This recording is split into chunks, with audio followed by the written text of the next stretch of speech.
Hi, this is Dr. Paul, and we're talking with Dr. Jafarieh. She's a chiropractor right here in Fort Lauderdale, Florida, and she actually goes by the name Dr. J. So, Dr. J, if you don't mind me asking, what have you seen in your office as the common causes of low back pain? Well, there are several common causes of low back pain, such as low back pain can be caused by irritation caused by diseased disc. It can be caused by irritation to the joints, or it can be caused by irritation to the nerves in the lower back. And all this can be arise from a traumatic injury or activities of daily living or repetitive injuries. So that's what you see mostly of. Do you see many patients with low back pain that are from like organic problems like infections and tumors and things like that? Certainly those can happen, but the majority of people that I see in the office, no, these are patients whose low back pain arise mostly from either disc-related injuries, joint-related injuries, Right. or nerve-related injuries, And you more physical. I got you. And when you said major or minor trauma, do you see more patients that have been in more major accidents that cause back pain, or just minor things that happen, like what you were saying, activities of daily living? Well, both. There are those patients who have been in an immediate accident and injury, and it doesn't necessarily have to be an auto injury. It can be a sports-related injury, a work-related injury, or a slip and fall injury. But we also see those patients who did not have an immediate injury the week before or the months before, and they do come presenting, asking relief for their lower back, but they most of the time had some type of injury previously, few years earlier, that eventually led to lower back pain few years later. Oh, I see. That makes sense. So they kind of usually have had episodes or something like that from an older injury. Major injury. I Yes. see. And when they have that injury, you said, what were the three major reasons when they do have that? Irritations caused by disc disease, irritations caused by the joint problems, and irritation caused to the nervous system in the lower back. Now, when you look at each one of those three, which one do you see mostly? If they are from an injury-related problem, they're mostly disc injuries. I see. Okay. Let's talk about that for a second. Now, when you say a disc injury, what exactly do you mean by that? That means that when they went through the shock of the injury, the impact, whether it was an auto injury or a sports-related injury, there was increased pressure in the joint that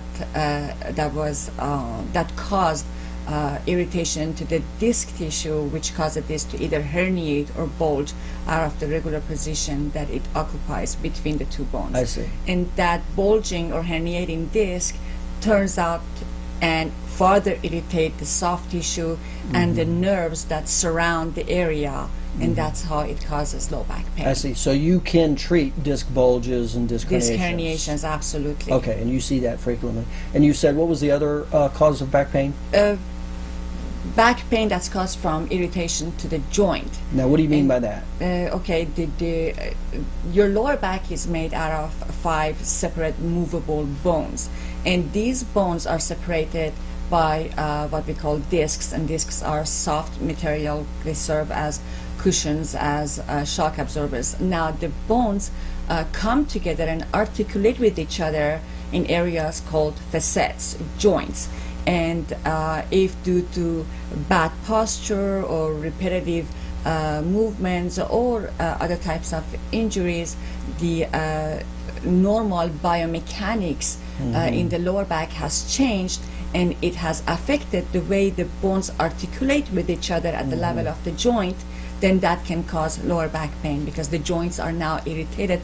They're not positions in the normal position, biomechanical position they should be. That makes sense. Okay, and that's something that you would be able to treat also? Absolutely. Okay, yes. And so you said disc, you can have a disc injury. You said joint-related pressure. Yes. And what was the third one you said? Nerve irritation. Okay, explain that one. Now, nerve irritation can have different causes. Not only nerve irritation can be caused by an injury to the disc, an irritation to the joint, but also, as I mentioned, the bones in the spine and the lower back, as it is the same way in the entire spine, these are movable segments.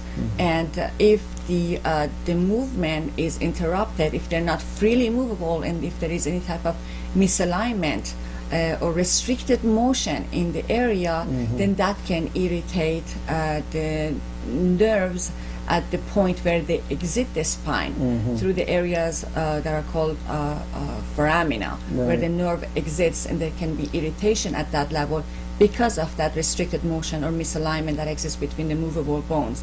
And that irritation to the nerve can create pain in the lower back. Okay, that makes sense. Now, if I was a patient that had one of those types of problems, would I feel differently if I had back pain from a disc versus joint irritation versus nerve? Yes, and that would be shown during the examination and also sometimes diagnostic imaging.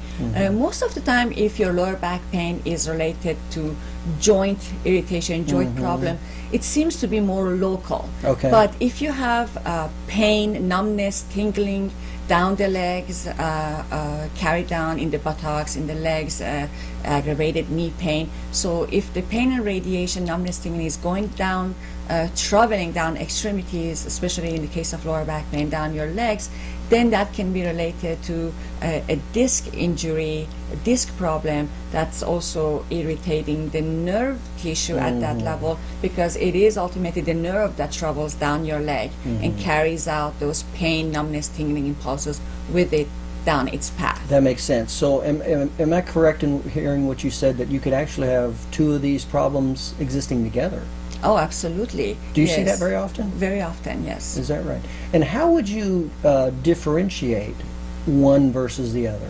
We can do diagnostic imaging, you know, MRIs, X-rays. We can look at X-rays, and actually with different positioning, we can see the areas, the openings in the spine when the nerve actually exits, separates from the spinal cord and exits, and look at that opening and to see if it's open enough, there's enough room for that nerve to exit without irritation. We can do further diagnostic imaging such as MRIs.